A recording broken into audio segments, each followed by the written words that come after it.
శివాయ గురవే నమః. శ్రీమాత్రే నమః. శృతిస్మృతిపురాణానాం ఆలయం కరుణాలయం నమామి భగవత్పాదం శంకరం లోకశంకరం. జగద్గురువులు శ్రీ ఆదిశంకరాచార్యులు వారు శ్రీ విద్యని బ్రహ్మ విద్యగా ప్రతిపాదించారు. లలితా సహస్రనామములలో ఆత్మవిద్య, మహావిద్య, శ్రీ విద్య అని వసిన్యాది వాగ్దేవతలు కూడా శ్రీ విద్యను ఆత్మవిద్య, మహావిద్య అని కీర్తించారు. శ్రీ విద్య మూలమంత్ర స్వరూపాన్ని పంచదశి, షోడశి స్వరూపాలుగా వాగ్భవ, కామరాజ, శక్తికోట నామాల్లో రహస్యంగా పొందుపరిచారు. వాటి వివరాలను ఆల్రెడీ మనం శ్రీమాతా ఛానల్లో చెప్పుకున్నాం.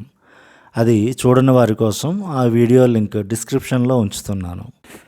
సౌందర్య లహరి అని చెప్పి శ్రీ విద్య గురించి చెప్తున్నారండి స్వామి అనుకోవచ్చు. కాసేపట్లో ఆ రహస్యాలు మీకే బోధపడతాయి. శ్రీ విద్యా ఉపాసన ఎన్నో నియమనిష్టలతో కఠినమైన గురు పరీక్షలకు నిలబడి సాంప్రదాయ పద్ధతుల్లో కనీసం 12 సంవత్సరాల పాటు ఒక్కో స్థాయిలో ఒక్కో మంత్రానుష్ఠానం, యంత్ర పూజలు చేస్తూ ఉపాసన చేస్తే కానీ చివరికి షోడశ మంత్రాన్ని ఇవ్వరు. మీరు ఏ మంత్రాన్ని చూసినా ఆ మంత్రదేవతను సూచించే నామమో రూపమో మంత్రంలో పొందుపరచబడి ఉంటుంది. కానీ బ్రహ్మ విద్య అయిన శ్రీ విద్య పంచదశి, షోడశిలలో ఎక్కడ నామ రూప వర్ణనలు ఉండవు. కేవలం శుద్ధ బ్రహ్మం అక్షరాల రూపంలో కూటములుగా కనిపిస్తుంది. అది pure cosmic form of Tripura Sundari. కంటికి కనిపించే స్థూల శరీరం, స్థూల భావనల నుంచి బయటకు లాగి సూక్ష్మ స్వరూపం, సూక్ష్మంగా కంటికి కనిపించని రూపంలో ఉన్న పరమాత్మ చైతన్య స్వరూపాన్ని సాధకులకు పరిచయం చేసి ఉపాసించే వారికి బ్రహ్మజ్ఞానాన్ని ప్రసాదిస్తుంది శ్రీ విద్య. ఈ అనంత విశ్వంలో కనీసం ఆవగింజంతైనా లేని ఈ భూమి అనే బుల్లి గ్రహం మీద ప్రకృతితో మమేకం అవ్వకుండా, చెట్లు, నదులు, గోవులతో కలిసిమెలిసి బ్రతకకుండా, నదులు కలుషితం చేసుకుంటూ చెట్లను, గోవులను నరుకుతూ మృగంలా మారటమే కాకుండా మా నిలువు బొట్టు గొప్పది, మా అడ్డబొట్టు గొప్పది అని కొందరు ఉపాసనలు, సాధనలు మర్చిపోయి కనీసం కొందరు పూజలైనా చేసుకుంటూ ఉంటే ఆ పూజ చేయకండి, ఆ ఫోటోలు పెట్టకండి, ఆ దేవతలు మిమ్మల్ని పీకు తినేస్తారు అని సనాతన ధర్మంలోనే ఉన్న చీడ పురుగులు, చెద పురుగులు హిందువులను కనీసం నిత్య పూజలకు కూడా దూరం చేస్తుంటే ఇదే అదునుగా భావించి కలిపురుషుడి వారసులు తెచ్చిన 72 అవైదిక మతాలు భరతఖండంలో విలయతాండవం చేస్తుంటే సాక్షాత్ పరమశివుడే పరమ కారుణ్యంతో కాలడి శంకరునిగా ఆసేతు హిమాచలం 3 సార్లు నడిచి తన పాదాలతో పొడమిని పావనం చేసి వామ కౌలాచారాలను తప్పుడు అర్థాలతో నీచ సమన్వయం చేస్తూ బలులతో రక్తసిక్తమైన మరుగుపడిన బ్రహ్మ విద్య, శ్రీ విద్యా తంత్రరాజాన్ని తన పరమ గురువులు గౌడ భగవత్పాదులు శుద్ధ వైదిక మార్గమైన సమయాచార మార్గంలో స్థాపించిన దానిని అత్యంత వైభవోపేతంగా శంకరులు సనాతన ధర్మంలో సుస్థాపితం చేశారు. బ్రహ్మ విద్యకు అసలైన సార్థకతను తీసుకువచ్చినా కూడా రాబోయే కాలంలో ఆత్మవిద్య, శ్రీ విద్య ఉపాసనలకు అస్సలు సమయం కేటాయించలేని, నిండు 100 ఏళ్ళు జీవించలేని మనుషుల తరాలు రాబోతున్నాయని గ్రహించి బ్రహ్మ విద్య అయిన శ్రీ విద్యా సారాన్ని, శ్రీ విద్యా మంత్ర రహస్యాలను అత్యంత సులభతరంగా సామాన్యులు కూడా ఎటువంటి ఉపదేశాలు లేకుండా కేవల పఠన మాత్రం చే తరించేలా సులువైన స్తోత్ర రూపంలో గంభీరమైన బ్రహ్మ విద్యాసారాన్ని పొందుపరిచారు. కలియుగంలో పుట్టినందుకు చాలామంది బాధపడుతుంటారు. కానీ ఇతర యుగాల్లో కొన్ని వేల సంవత్సరాలు తపస్సు చేస్తే కానీ పొందలేని ఆత్మవిద్యని, బ్రహ్మజ్ఞానాన్ని కోరికలు తీర్చే కల్పవృక్ష స్వరూపంలో, త్రిపుర సుందరి యొక్క సౌందర్య రూపంగా, ఒక స్తోత్ర రూపంలోనే కలియుగ జీవులం పొందగలుగుతున్నామంటే మనం ఎంత అదృష్టవంతులమో కదా. కాబట్టి కలియుగంలో ఉండే నెగిటివ్లో కూడా మనకున్న ఈ పాజిటివ్ ఆపర్చునిటీ యాంగిల్ని ఆలోచించండి. విశ్వవ్యాపక చైతన్యమే త్రిపుర సుందరి అమ్మవారు. సౌందర్యం అంటే అమ్మదే. అమ్మ అంటేనే ఆనందం. సౌందర్య ఆనంద సాగరమే సౌందర్య లహరిగా శంకర భగవత్పాదులు మనకు అందించారు. పంచదశి మంత్రంలోని 3 కూటముల చివరలో వచ్చే లహ్రీం లహ్రీం లహరిగా అంటే ఒక ప్రవాహం వలె మారి మనకు అందింది. ఇది శిఖరిణి ఛందస్సులో రచింపబడింది. పర్వతరాజపుత్రుని శిఖరిణి ఛందస్సులో కీర్తించటం ఎంతో ఔచిత్యవంతమైనది. పర్వత శిఖరాగ్రం అంటే సుషుమ్న నాడికి అగ్రభాగంలో శివ శక్తులు కలిసే సహస్రార చక్రమే గమ్యంగా ఈ స్తోత్ర రచన జరిగింది. అది అంత సులభమా అంటే ఏది నేను కాదో అని తెలుసుకుంటే సులభమే. ఏది నేను కాదో తెలుసుకోవడమే ఆత్మవిచారణ. ఆత్మవిచారణ కొనసాగాలంటే ఇంద్రియాలు, మనస్సు, ప్రాణం ఇవేవీ నేను కాదు అని బుద్ధికి ప్రచోదనం జరగాలి. అందుకే గాయత్రి మంత్రంలో ధియో యో నః ప్రచోదయాత్ అని, సర్వ చైతన్య రూపాంతం ఆద్యాం విద్యాంచ ధీమహి బుద్ధిం యా నః ప్రచోదయాత్ అని దేవీ భాగవతం చెబుతుంది. చైతన్యం ఆది నుంచి ఉన్నది కావున ఆద్యాం అన్నారు. చైతన్య ప్రసరణ ఒక ప్రవాహం వలె తరంగాలుగా సృష్టిలోని ప్రతి అణువణువులో నిరంతరాయంగా ప్రవహిస్తూనే ఉంటుంది. అందుకే అణువుల నుంచి అండపిండ బ్రహ్మాండాల వరకు గ్రహాలు, నక్షత్రాలు, మనుషులు, జంతువులు అన్నీ కదులుతూనే ఉంటాయి. శరీరాలు కదలడమే స్థూలంగా మనకి కనిపిస్తుంది, కానీ సూక్ష్మంగా తమ మనసుల్లోని భావాలను, మనోభావాలను జంతువులు, మనుషులు కూడా తమకు తెలియకుండానే సృష్టిలోకి ప్రసరిస్తూ ఉంటారు. పూర్వం ఋషులు జంతువులతో కూడా సంభాషించగలిగారంటే దానికి కారణం వాటి భావనా తరంగాలను తెలుసుకునే శక్తి ఉండటం వల్లనే. రమణ మహర్షి వారు క్షణం స్థిమితంగా ఉండని కోతుల పంచాయతీని తీర్చారని వారి చరిత్రలో చదువుకున్నాం కదా. అది ఈ శక్తి వల్లనే. ఇప్పటి మనుషులకు ఆ శక్తి పోయింది, కానీ జంతువులకు ఆ శక్తి ఇప్పటికీ ఉంది. మన భావనా తరంగాలను బట్టే అవి మనపై దాడి చేయడమో స్నేహం చేయడమో చేస్తాయి. శబ్ద తరంగాలను 4G లాగా 5G లాగా మొబైల్ అనే పరికరంతో మనిషి మార్చగలుగుతున్నాడు, కానీ వేల కిలోమీటర్ల దూరంలో ఉన్న మన మనోభావన తరంగాలను తలచుకున్న వ్యక్తులకు ఏ మాధ్యమం అవసరం లేకుండానే సమాచారాన్ని చేరవేసే సిద్ధ పురుషుల టెలిపతి టెక్నాలజీని నేటి సైన్స్ కనిపెట్టాలంటే కొన్ని వందల సంవత్సరాలు పట్టొచ్చు. సృష్టిలో నిరంతరం ప్రవహించే ఈ చైతన్య తరంగాల ప్రవాహం యొక్క మూలాన్ని కనిపెట్టేదే బ్రహ్మ విద్య. ఏ శక్తి చైతన్యం వల్ల సృష్టిలోని పరమాణువులన్నీ కదులుతున్నాయో ఆ చైతన్యం భువనేశ్వరీదేవి. ఆవిడ బీజం హ్రీం. పంచదశలోని 3 కూటముల చివర వచ్చే లహరీం అనేది లహరీం అయి నాదం లేకుండా లహరిగా మారి శంకరుల ద్వారా త్రిపుర సుందరి యొక్క ఆనందంతో కూడిన సౌందర్య లహరి అయింది. శ్రీ ఆదిశంకర విరచిత సౌందర్య లహరి ఆయన మానవాళికి అందించిన స్తోత్రాలలో మణిమకుటం వంటిది. అయితే ఈ స్తోత్రం భూమిపై రావడానికి ముందు జరిగిన ఒక ఆసక్తికరమైన సంఘటన శంకర విజయంలోనూ మార్కండేయ సంహితలోనూ ఉంది. ఆసేతు హిమాచలం పర్యటించిన శంకరులు యోగశక్తితో కైలాసానికి వెళ్ళినప్పుడు పరమేశ్వరుడు ప్రేమతో 5 స్ఫటికలింగాలను బహుకరించగా, శివుడిచ్చిన కానుకల కన్నా మేటిగా ఉండాలని అత్యంత గుప్తమైన బ్రహ్మ విద్య, శ్రీ విద్యా రహస్యాలు పొందుపరచబడి ఉన్న ఒక తాళపత్ర ప్రతిని శంకరునికి అమ్మవారు ప్రసాదించారు. అదే 100 శ్లోకములతో కూడిన సౌందర్యలహరి. అది తీసుకుని కైలాసాన్ని వీడుతున్న శంకరుని వద్దకు నందికేశ్వరుడు వచ్చి, నీవు ఈ బ్రహ్మ విద్యా రహస్యయుక్త సౌందర్యలహరిని పొందడానికి అర్హుడివే.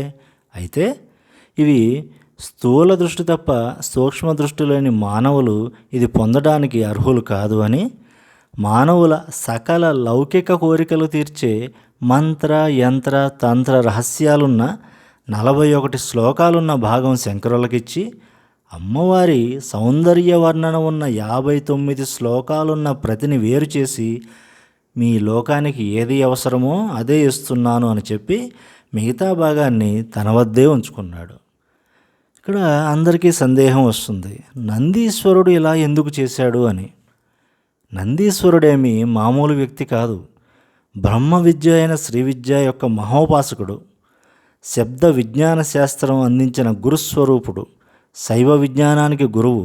అంతేనా, నంది విద్య నటేశ్వరి అని వసిన్యాది వాగ్దేవతలు లలితా సహస్రనామాల్లో నందికేశ్వరుని కూడా ప్రస్తావించారు. ఆ 59 శ్లోకాలలో అమ్మవారి శరీర వర్ణన ఉంటుంది. అల్పమేధస్సు అజ్ఞాన డాంబిక డింబకులైన ఈ మనుషులు భవిష్యత్తులో పనికి మాలిన టీవీ ఛానల్స్లో తిన్నదరక్క కూర్చొని మీ దేవత శరీరం గురించి వర్ణించారు, ఇదేమి సాహిత్యం, ఇదేమి శాస్త్రం, ఇదేమి హిందూ ధర్మం, ఇదేమి సంస్కృతి అని సంస్కారం లేని వెధవలు కూడా డిబేట్లు పెడతారని ముందలే ఊహించాడు. 59 శ్లోకాల్లో ఉన్నది మంత్రస్వరూపమైన ప్యూర్ కాస్మిక్ ఫామ్తో ఉన్న సర్వమంత్రాత్మికమైన పార్వతీదేవి సూక్ష్మ శరీర వర్ణన. స్థూలం తప్ప సూక్ష్మాన్ని గ్రహించే శక్తి లేని, అంటే కంటికి కనిపించేదే నమ్ముతా కనబడనివి నమ్మను అనే మూర్ఖ మేధావులతో నిండిన భూలోకానికి ఈ సూక్ష్మ విజ్ఞానం అనవసరం అనుకుని నందికేశ్వరుడు అనుకుని ఉంటాడు. సృష్టిలోని ప్రతి కదలిక అమ్మదే, ఆవిడే మహామాయ స్వరూపిణి. కావున నందీశ్వరుడు తీసేసుకుంటుంటే ఆయన్ని ప్రశ్నించకుండా ఆ నంది మనసులో ఇటువంటి భావన కలగడానికి మూలమైన కదలిక ఇచ్చిన చైతన్య స్వరూపిణైన అమ్మవారి కేసు చూశారు. అమ్మవారు నవ్వుతూ శంకరులను చూస్తూ ఆ మిగిలినవి నీవే పూర్తి చెయ్యి అన్నది. అమ్మవారి ప్రేరణతో మిగిలిన భాగాన్ని జగద్గురువులు పూరించి మనకి పరమ కారుణ్యంతో అందించారు. జగద్గురువుల దివ్యప్రసాదమైన సౌందర్యలహరి గురించి, అందులోని శ్లోక అంతరార్థాల గురించి మాట్లాడాలంటే నాలాంటి అల్పుడికి దుస్సాహసమే. అయితే ఏ శక్తి నన్ను లలితా నామరహస్యాలను సాధకులకు అందించమని ఆజ్ఞాపించి ప్రేరేపించిందో ఆ ఆదిశక్తి కరుణతో ఆదేశంతో ఈ నవరాత్రుల సాధనలో అమ్మ ఇచ్చిన ప్రేరణతో ప్రతి కదలికకి మూలమైన చైతన్య స్వరూపిణి అనుగ్రహంతో మన సాధక కుటుంబం కోసం సౌందర్యలహరి రహస్య అంతరార్థాలు తెలియజేసే ప్రయత్నం చేస్తాను. మొత్తం 100 శ్లోకాలున్న ఈ సౌందర్యలహరిలో ఇంతకుముందు చెప్పుకున్నట్లు మొదటి 41 శ్లోకాలు సకల కోరికలు తీర్చే మంత్ర యంత్ర తంత్ర రహస్యాలు ప్రోదిపుచ్చుకుని ఉన్నాయి. ఈ భాగాన్ని ఆనందలహరి అని, మిగిలిన 59 శ్లోకాలున్న భాగమే అసలైన సౌందర్యలహరి అని కొందరు శాస్త్రకారులు భాష్యకారులు వ్యాఖ్యానించారు. అయితే అందం ఒకటే కాదు, దానికి ఆనందం కలిస్తేనే అదే అసలైన సౌందర్యం అని నా భావన. మన సకల కోరికలను తీర్చడంతో పాటు మనల్నందరినీ ఆత్మవిద్య బ్రహ్మ విద్య అయిన శ్రీ విద్యోపాసకులుగా మార్చే సౌందర్యలహరి యొక్క అంతరార్థాన్ని ఒక్కొక్క శ్లోకం ఒక్కొక్క భాగంగా క్లుప్తంగా అయినా తెలుసుకునే ప్రయత్నం చేద్దాం. శివ శక్త్యాయుక్తో యది భవతి శక్తః ప్రభవితుం నచేదేవం దేవో న ఖలు కుశల స్పందితుమపి అతస్త్వామారాధ్యాం హరిహర విరించాదిభిరపి ప్రణంతుం స్తోతుం వా కథమకృత పుణ్యః ప్రభవతి. లలితా సహస్రనామావళిలో చిట్ట చివరిగా శివ శివశక్త్యైక్య రూపిణి శ్రీ లలితాంబిక అని అమ్మవారిని శివ శక్త్యైక రూపిణిగా వసిన్యాది వాగ్దేవతలు కీర్తించారు. ఎక్కడ లలితా సహస్రనామం ముగుస్తుందో అక్కడ నుంచి సౌందర్యలహరి మొదలవుతుంది. శివ శక్తి అనేవి వినడానికి రెండుగా ఉన్న మూలంలో ఏకమై ఉన్న స్వరూపం. దీపం నుంచి కాంతిని ఎలా విడదీయలేమో అటువంటి సంబంధం. పదానికి దానికున్న అర్థాన్ని విడదీసి చూడలేం, అటువంటి అనుబంధం. అందుకే అమ్మవారి సౌందర్యలహరి చెప్పాలంటే ముందు అయ్యవారిని తలుచుకుంటే గాని అమ్మ మన వైపు తిరగదు. అందుకని శివ అని మొదలుపెట్టారు శంకరులు. వెంటనే అమ్మ నువ్వు లేనిదే శివుడు కనీసం స్పందించడానికి కూడా సమర్థుడు కాడు తల్లి, ఇంకా నువ్వు లేకుండా సృష్టి స్థితి లయలు వంటి మహోన్నత కార్యాలు ఏమి చేస్తాడు అన్నారు. అదేమిటి శంకరులు అంత మాట అనేశారు? జగద్గురువులు అంత మాట అన్నారంటే దాని వెనక ఉన్న అంతరార్థం ఏంటో ఆలోచించాలి. సృష్టి ఆదిలో ఏకమేవా ద్వితీయం అంటే పరబ్రహ్మం తప్ప మరో రెండవది లేని స్థితిలో తనలో తాను రమిస్తున్న సదాశివునికి సృష్టి చేయాలనే కోరిక కలిగింది. ఆయన హృదయంలో కలిగిన స్పందన శక్తియే మహామాయ స్వరూపిణి భువనేశ్వరిగా రూపుదాల్చి అనేక కోట్ల బ్రహ్మాండాలను సృష్టించి సృష్టి స్థితి లయలను సర్వస్వతంత్ర అధికారినిగా బ్రహ్మ విష్ణు రుద్రుల చేత నిర్వహింపజేస్తున్నది. పరమాత్మ యొక్క సంకల్పం సత్య సంకల్పం అంటే కోరిక కలగగానే సరికాదు కదా, ఆ పనిని నెరవేర్చడానికి కావలసిన జ్ఞానం అమలు చేసే క్రియాశక్తి అంటే ఇచ్చా జ్ఞాన క్రియాశక్తులు పరమాత్మ సంకల్పంలోనే ఉన్నాయి. అందుకే అవి వెంటనే రూపుదాల్చాయి. ఇచ్ఛాశక్తితో ఉన్న ఈశ్వరుడినే శివ అంటారు. ఇచ్ఛాశక్తి లేకుంటే ఈ సృష్టియే లేదు. నిర్వికారంగా ఉన్న ఈశ్వరునిలో కలిగిన స్పందన సంకల్పము ఇచ్ఛాశక్తియే అమ్మవారు. ఏ కోరిక లేని నిష్కాముడైన శివునికి కామం కలిగించి అంటే కోరిక కలిగించిన ఇచ్ఛాశక్తి మహామాయ భువనేశ్వరి. అటువంటి శక్తి స్వరూపిణిని తలుచుకోవాలన్నా నమస్కరించాలన్నా స్తుతించాలన్నా ఎన్నో కోట్ల జన్మల పుణ్యరాశి ఉండాలి. అనేక కోట్ల బ్రహ్మాండాల నుంచి వచ్చిన కోట్లాది బ్రహ్మ విష్ణు రుద్రులే నీకు నమస్కారం పెట్టాలని నిన్ను స్తుతించాలని పోటీ పడుతుంటే అసలు ఏ పుణ్యం చేయని వారు నిన్ను స్మరించడం కాదు కదా, కనీసం నీకు ఒక నమస్కారం కూడా చేయలేరు అని జగద్గురువులు ఈ శ్లోకంలో తేల్చేశారు. మీరు కూడా ఎన్నో జన్మల్లో పుణ్యం చేసుకున్నారు కాబట్టి అమ్మవారి గురించి తలుచుకోగలుగుతున్నారు, తెలుసుకోగలుగుతున్నారు, మనస్సులో నమస్కరించుకోగలుగుతున్నారు. ఇందులో ఇక శ్రీ విద్యా రహస్య అంతరార్థం కూడా పరిశీలిద్దాం. అమ్మ అయ్య వేరు కాదు, ఒక్కటే. శివ శక్త్యేక రూపమే శ్రీచక్రం. శ్రీచక్రంలో ఉండే బిందువుకి త్రికోణంతో సమన్వయం ఉంది. ఎవరైతే ఈ బిందు త్రికోణ సమన్వయం తెలుసుకుని ఉపాసిస్తారో వారికి లలితాదేవి సంపూర్ణ అనుగ్రహం లభిస్తుందని హయగ్రీవ స్వామివారు తెలియజేశారు. 4 శివచక్రాలు 5 శక్తి చక్రాలు కలిపి మొత్తం 9 చక్రాలతో 9 ఆవరణలతో కూడిన శ్రీచక్రమే శివ శక్త్యేక రూపం. ఇంకా లోతుగా పరిశీలిస్తే మన శరీరమే శ్రీచక్రం. మన ఉచ్ఛ్వాస నిశ్వాసలలో ఉండే ప్రాణశక్తి యొక్క శబ్దనాదాన్ని ఏకాగ్రతతో పరిశీలిస్తే సోహం అనే మంత్రం మన ఉచ్ఛ్వాస నిశ్వాసలలో నిత్యం 21,600 సార్లు అజప గాయత్రిగా జపం జరుగుతూనే ఉంటుంది. ఇది యోగులకు మాత్రమే తెలిసిన రహస్యం. సోహం అనగా అది నేనై ఉన్నాను, అహం బ్రహ్మాస్మి అనే అనుభవపూర్వక మహావాక్యం. సోహంలో ఉన్న హ శివుడైతే స అనేది శక్తికి సంకేతం. సోహంలో శివ శక్తి బీజాలు స హని పక్కకు తీస్తే వచ్చేది ఓంకారం. సృష్టి స్థితి లయలను జరిపించే అ ఉ మ శబ్ద సంయోగమే ఈ ఓంకారం. బ్రహ్మ విష్ణు రుద్రులచే నిర్వహింపబడుతున్న ఈ సృష్టి స్థితి లయలకి మూలం సకల భువన పాలిని సదాశివుని మంచాకారంగా చేసుకొని కూర్చుని మణిద్వీపం నుంచి పాలిస్తున్న భువనేశ్వరియే లలితా త్రిపుర సుందరి. సోహం అనుభవం నుంచి అంటే స నుంచి హ వైపు నడిచే శ్వాస అంటే శక్తి బీజం స ఉచ్ఛ్వాసలో నుండి శివుని బీజం హ నిశ్వాసలో ఎరుకతో తెలుసుకున్న తర్వాత శబ్దం హంసగా మారుతుంది. అంటే హం ఉచ్ఛ్వాసలో స నిశ్వాసలో ఉండటం అంటే శివుని లోపలికి తీసుకుంటూ అంటే ప్రాణశక్తి శివునిలో లీనమవుతూ మాయని బయటికి పంపిన నాడు అహం బ్రహ్మాస్మి నుంచి తత్వమసి మహావాక్యం మననం చేస్తూ అయమాత్మ బ్రహ్మ సర్వం కల్విదం బ్రహ్మ అనే మహావాక్యం అనుభవంలోనికి వచ్చి హంసని జపించే యోగి పరమహంస అవుతున్నాడు. అటువంటి వాడే శివ శక్త్యేక రూపాన్ని తత్వాన్ని తెలుసుకోగలుగుతున్నాడు. ఇది పరమహంసల యోగ రహస్యం. ఇంకా ఎన్నెన్నో యోగ రహస్యాలు దాగి ఉన్నా ఇప్పటికి మనకి ఇది చాలు.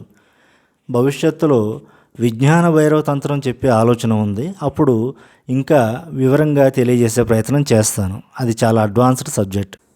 ఇలా సౌందర్యలహరిలోని ఒక్కో శ్లోకంలో ఎన్నెన్నో మంత్ర యంత్ర తంత్ర యోగ రహస్యాలు దాగి ఉన్నాయి.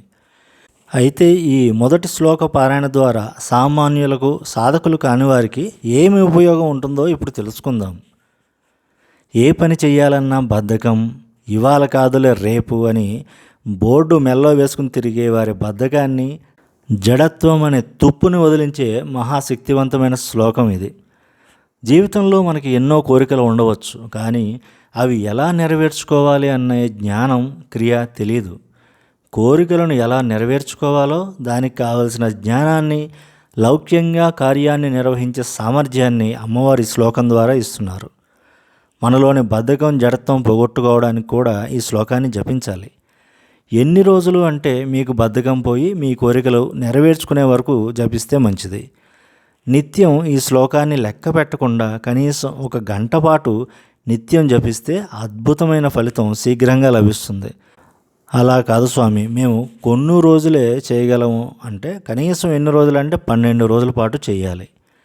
సకాలంలో అనుకున్న పనులు నెరవేరకుండా ఉన్న సంవత్సరాల తరబడి తెమలని సమస్యలు కూడా ఈ శ్లోక పారాయణతో తీరుతాయి. అటువంటి లాంగ్ పెండింగ్ సమస్యలు తీరాలంటే నిత్యం 1000 సార్లు ఈ శ్లోకాన్ని పారాయణ చేయాల్సి ఉంటుంది. సౌందర్యలహరి యొక్క శ్లోకాలన్నీ కూడా సూర్యోదయానికి పూర్వం పఠిస్తేనే సంపూర్ణ ఫలితం లభిస్తుంది. కనీసం 12 రోజులు ఈ శ్లోక పారాయణ చేయండి.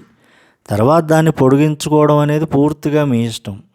ఈ 12 రోజుల మటుకు నియమనిష్టలతో సాత్విక ఆహారం తీసుకుంటూ బ్రహ్మచర్యం పాటిస్తూ జపించాలి. సిగరెట్, పాన్, గుట్కా, మద్యం, మాంసం ఈ 12 రోజులు నిషిద్ధం. మంత్రజపాన్ని లలితాదేవి ఫోటో ముందు లేదా మీ బొటనవేలు సైజుకి మించని లలితాదేవి విగ్రహం ముందు చేయాల్సి ఉంటుంది. నైవేద్యంగా ఆవు నెయ్యి కలిపిన అన్నం లేదా కొబ్బరి, అరటిపండు, బెల్లం కలిపిన త్రిమధురం అనే పదార్థాన్ని నైవేద్యంగా పెట్టాలి. ఇక్కడ చూపిస్తున్న యంత్రాన్ని శక్తి ఉన్నవారు ఒక చిన్న బంగారు రేకుపై గీయించి అమ్మ ముందు ఉంచి జపించండి. శక్తి లేని వారు 2 ఇంచుల పొడవు 2 ఇంచుల వెడల్పు ఉన్న భోజపత్రం పైన ఈ యంత్రాన్ని దానిమ్మ పుల్లతో కుంకుమని ఆవునేతితో తడిపి ఈ యంత్రాన్ని గీయండి. అది కుదరని వారు ఎర్రని స్కెచ్ పెన్తో తెల్లని కాగితం ముక్క 2 ఇంచుల పొడవు 2 ఇంచుల వెడల్పు సైజులో తీసుకొని దానిపై గీసి నలువైపులా గంధాన్ని అలంకరించి అమ్మ ముందు ఉంచి ఒక పుష్పాన్ని వేయండి. యంత్రం మధ్యలో ఉన్న బీజాక్షరాన్ని హిందీలో కానీ తెలుగులో కానీ రాయవచ్చు. 12 రోజుల తర్వాత ఆ యంత్రాన్ని పూజా రూమ్లోనే ఉంచుకోవచ్చు, లేదా మీ షర్ట్ జేబులో కూడా పెట్టుకోవచ్చు. బంగారు రేకుపై చేయించుకున్నవారైతే ఒక తావీదులాగా చేసుకుని దాన్ని మెడలో ధరించండి. ఈ శ్లోకాన్ని రాగయుక్తంగా చదివితే ఇంకా అద్భుతంగా ఉంటుంది. నిట్టల కిరణమయ్య గారు అద్భుతంగా అన్ని శ్లోకాలను ఒకే రాగంలో సులభంగా అందరూ ఆలపించుకునే విధంగా గానం చేసిన వీడియో లింక్ డిస్క్రిప్షన్లో ఉంచుతున్నాను. ఒక్కొక్క శ్లోకం ఒక్కొక్క రాగంలో ఆలపించే విధానం కూడా ఉంది. సంగీత ప్రవేశం ఉన్నవారి కోసం కల్పగం అమ్మవారు రాగయుక్తంగా పాడిన లింక్ను కూడా డిస్క్రిప్షన్లో ఉంచుతున్నాను. అమ్మో మేము రాగాలు ఆలపించలేము అని కంగారు పడకండి. తప్పులు లేకుండా మీ విధానంలో మీ స్టైల్లో మీరు చదువుకున్నా తప్పు లేదు. తర్వాత శ్లోకాలన్నీ మన శ్రీమాత ఛానల్లో అప్లోడ్ చేయబడతాయి, గమనించగలరు. మానవాళికి శంకరులు అందించిన ఈ అమూల్య మణి రత్నాల గనిని అందరూ సద్వినియోగం చేసుకొని జీవితాన్ని సుఖ సంతోషప్రదంగా చేసుకుని అష్టైశ్వర్య భోగభాగ్యాలతో పాటు మోక్షపదం వైపు అడుగులేస్తారని ఆశిస్తూ శంభవే గురవే నమః. శ్రీమాత్రే నమః. స్వస్తి.